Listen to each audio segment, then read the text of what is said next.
السلام عليكم ورحمة الله تعالى وبركاته. إن شاء الله في هذا الفيديو سنصحح التمرين الرابع من سلسلة التمارين. بالنسبة لسلسلة التمارين ستجدون الرابط أسفل الفيديو في خانة الوصف. إذن على بركة الله نقرأ التمرين. لتكون f دالة العددية للمتغير الحقيقي طبيعة الحال معرفة على 1 زائد ما لا نهاية بما يلي. f دو x كتساوي جذر مربع 3x ناقص 1 مقسوم على x ناقص 1. هنا السؤال ادرس اتصال الدالة f على المجال 1 زائد ما لا نهاية. طبيعة الحال هنا عندنا واحد التعبير ديال الداله وقرينا الدراسه في واحد المجال. دونك هنا عندي جوج ديال الطرق باش نشوف واش اف متصله في المجال 1 زائد ما لا نهايه. دونك كنحاول ندير الطريقتين بجوج متفقين، وانتم اختاروا الطريقه اللي غترتاحوا فيها. نبداو بالطريقه الاولى اللي هي الطريقه كلاسيكيه، يعني غنعتمد على العمليات على الدوال المتصله. دونك الطريقه واحد،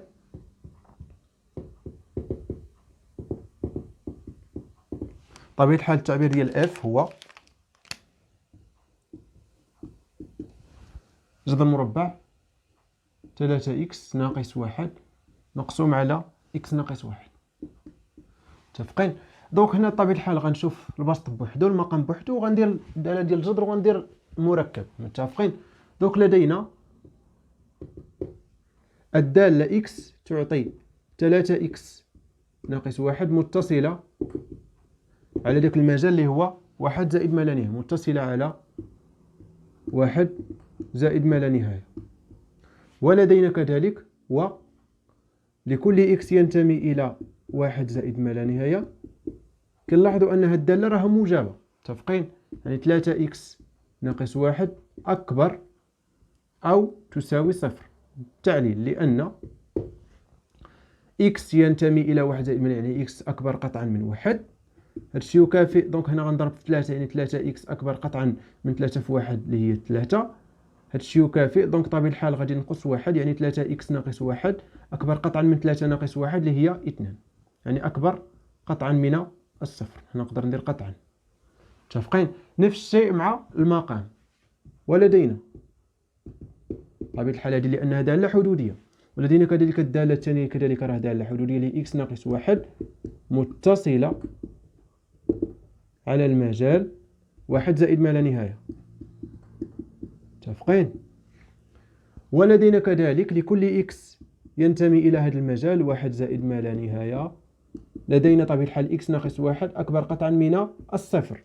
لماذا؟ لأن طبيعة الحال x ينتمي إلى 1 زائد ما لا نهاية يعني x موجب، يعني أكبر قطعا من 1 عفوا. غادي نقوم بطرح 1 يعني x ناقص 1 أكبر قطعا 1 ناقص 1 هي 0، يعني هذا الشيء موجب قطعا. مزيان. ومنه يعني هذه تخالف الصفر، يعني تكافئ أن أو تستلزم أن x ناقص 1 تخالف الصفر. متفقين؟ علاش درت الاستلزام ودرت التكافؤ؟ حيت ما نقدرش نرجع، ولكن من هنا نقدر نمشي. علاش؟ حيت الا كانت موجبه قطعا راه كتستلزم انها تخالف صفر، ولا كانت تخالف صفر ما كتستلزمش انها اكبر قطعا من الصفر. واضح داك الشيء علاش درت استلزام. مزيان. علاش حنا درنا تخالف صفر؟ حيت عندي في المقام، حيت خاص يكون عندنا المقام يخالف صفر. ومنه دابا غنديرو خارج دالتين، يعني x يعطي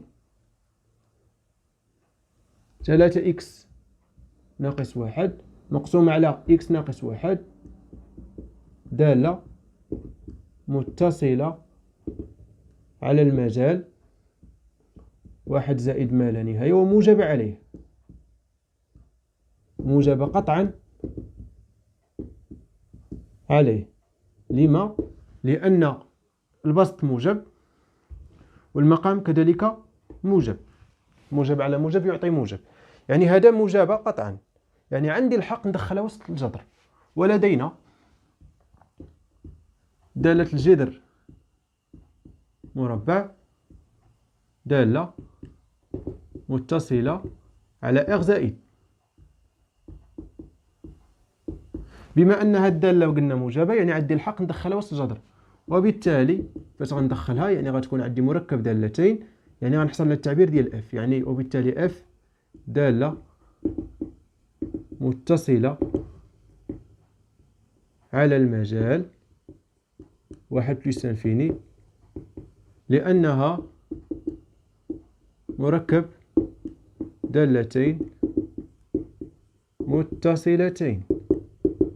كما أن الشرط الثاني اللي هو صورة المجال واحد بلس انفيني بالنسبة لهاد الدالة هادي راه ضمن اغ زائد بكل بساطة. كنتمنى تكونوا فهمتوا الطريقة الأولى. الطريقة الثانية بكل بساطة غنمشيو نحدوا مجموع التعريف ديال اف ونشوفوا واش هاد المجال واحد زائد ما لا نهاية ضمن مجموع تعريف اف بكل بساطة. إذا كان ضمن يعني بكل بساطة راها متصلة، لأن أي دالة راها طبيعة الحال بالنسبة في هذه الحالة هذه ماشي فاش كتكون مفرقة، يعني راه إلا كانت مثلا فيها الجذر ودالة الداخل ديال الجذر دالة جذرية، دونك في هذه الحالة راه غتكون متصلة لمجموع التعريف ديالها.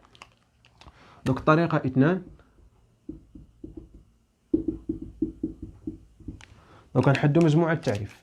دونك اكس ينتمي إلى ديرو اف تكافئ خاص طبيعة الحال ما بداخل الجذر يكون موجب 3 اكس ناقص 1 على اكس ناقص 1 يكون موجب، وكذلك يكون المقام يخالف صفر.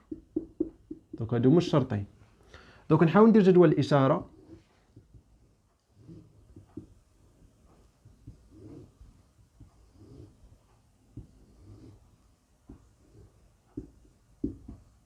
ناقص ما لا زائد ما لا نهاية. هنا غندير طبيعة الحال البسط اللي هو 3 اكس ناقص 1، هنا المقام اللي هو اكس ناقص 1، وهنا طبيعة الحال الكسر اللي هو 3 اكس ناقص 1 على اكس ناقص 1.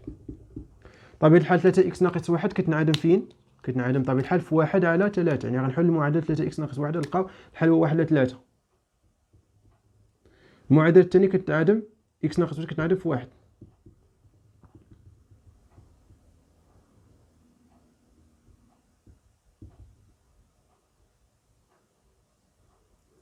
طبيعة الحال بما أن هادي في البسط عندي الحق ندخلها، ولكن بما أن اكس ناقص 1 في المقام يعني خصني نخرجها من المجموعة.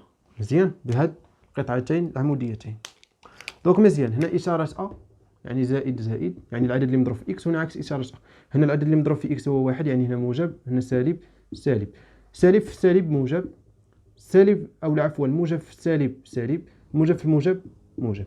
يعني بكل بساطة مجموعة التعريف يعني إذا ديرو اف فين كاين موجب. متفقين؟ حنا بغينا داكشي موجب وهذا يخالف صفر يعني هذا حيدناه. دونك مجموعة التعريف هي ناقص ما لا نهاية حتى لواحد على 3. 1 على 3 طبيعة الحال غندخلو حيت ما عندناش مشكل. اتحاد طبيعة الحال واحد غنحذفوه من المجال، علاش؟ حيت عندي في المقام اكس ناقص 1 زائد ما لا نهاية. متفقين؟